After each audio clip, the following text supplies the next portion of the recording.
তো আজকে আমরা কথা বলবো একটা বিশেষ দরকারি বিষয় নিয়ে, যে বিষয়টা হচ্ছে ড্রেসিং। আমরা মেডিকেল লাইফে যারা ইন্টার্নিরত অবস্থায় আছি তাদেরকে একটা বেসিক স্কিল সম্পর্কে আমাদের জেনে রাখা উচিত। এর মধ্যে অন্যতমটা হচ্ছে অন সাইট ড্রেসিং। ঠিক আছে?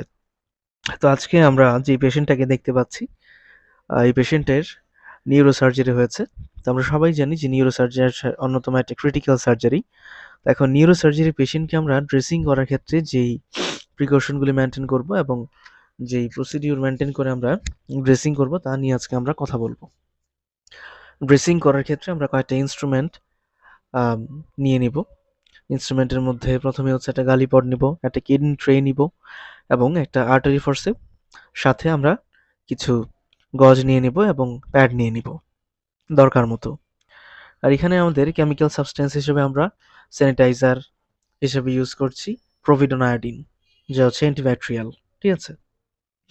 এখন ওন্ড সাইড ড্রেসিং করার ক্ষেত্রে আপনারা দেখতে পাচ্ছেন যেই আমার যে পেশেন্ট আছে, এই পেশেন্টের বেসিক্যালি ফ্র্যাকচার হয়েছে সার্ভাইকাল ভার্টিব্রা। ঠিক আছে? সার্ভাইকাল ভার্টিব্রা ফ্র্যাকচার হওয়ার কারণে তার সার্জারিটা হয়েছে ব্যাক অফ দ্য নেক, অর্থাৎ ন্যাপ অফ দ্য নেকের মধ্যে তার সার্জারি হয়েছে। আমরা জানি এটা একটা ক্রিটিক্যাল পজিশন এবং এই ক্ষেত্রে ড্রেসিং করার ক্ষেত্রে আমাদের একটু সতর্ক থাকতে হবে। তো আমরা কি করব?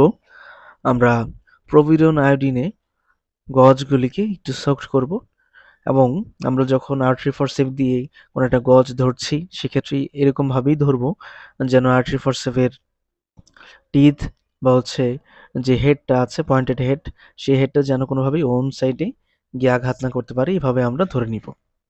অর্থাৎ আমরা গজটাকে ভাঁজ করে এবং সেই ভাঁজের ভিতরে আমরা আর্টারি ফরসেপটাকে অ্যাটাচ করে নেব এবং সেটা ক্ল্যাম্প করে নেব।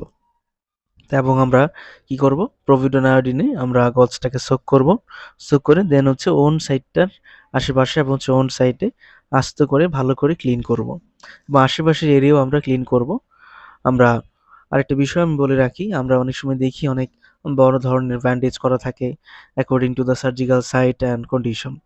এখন আমাদের উচিত অনেক সময় পেশেন্ট যে থাকে তার আমরা মাইক্রোপোর ইউজ করছি, সেই মাইক্রোপোরটা অনেক সময় টাইট হয়ে লেগে থাকে।